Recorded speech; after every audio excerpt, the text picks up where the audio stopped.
આક્ષેપ અમારો અસલમ સમા સામે હે, અસલમ હુસેન સમા. એને 2 દિવસથી એ લોકોને મેટર તો ઘણા ટાઈમથી હાલતી હતી, પણ 2 દિવસથી એ લોકોને એવા ઝઘડા થતા હતા. પોતે પરણેલો હતો, એક છોકરાનો બાપ હતો. ઈ કે હું અહીંયા જઈશ મારી ઘરવાળી પાસે. એની મમ્મી અને એની બેન ઘટી ફોન કરીને એમ કહેતી હતી કે તું અહીંયા આવ. એની ઘરવાળી અહીંયા હતી ને કે તું એની પાસે અહીંયા આવ. તો મારી બેને એવું કીધું કે હું અહીંયા હું તો તારા મમ્મીને એને અહીંયા બોલાવી લે, તારે અહીંયા નથી જવું. તો કે હું તો અહીંયા જઈશ એમ કરીને એની ઉપર હાથ ઉપાડ્યો અને મૂકીને 2 દિવસથી વહી ગયો. તો પછી કાલે બપોરે 5 વાગ્યા આસપાસ એને બોલાવી કે તું આય, તારી હારે વાત કરવી છે. શાહિદભાઈ કરીને એનો ફોન આવ્યો હતો, શાહિદ કરીને. અને શાહિદ અસલમ સમાના માસીનો છોકરો થાય. એને એમ કીધું કે તમે અહીંયા આવો વાત કરવી. પછી અસલમ પાસે એના માસીના ઘરે વાત કરવા ગઈ, શાહિદનો ફોન આવ્યો હતો એટલે.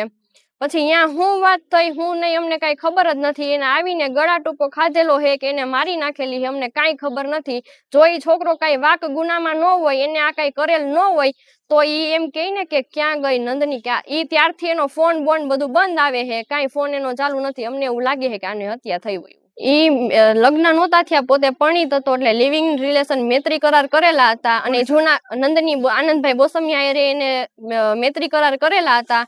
અને એ જુનાગઢનો હતો, બુટલેગર હતો, માથા ભારે હતો, ગાંજાનો વેપારી છે, ઓનલાઈન ઓલો ગેમિંગના પૈસા ખાતામાં આવે ઈ કરે છે.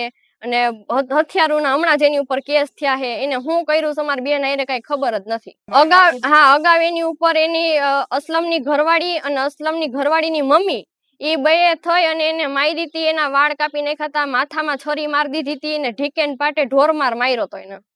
ત્યારે અમે કેસ કર્યો તો, એની ફરિયાદી અમારી પાસે બધું છે, જે કઈ જોતું હોય છે એ મળી જાય.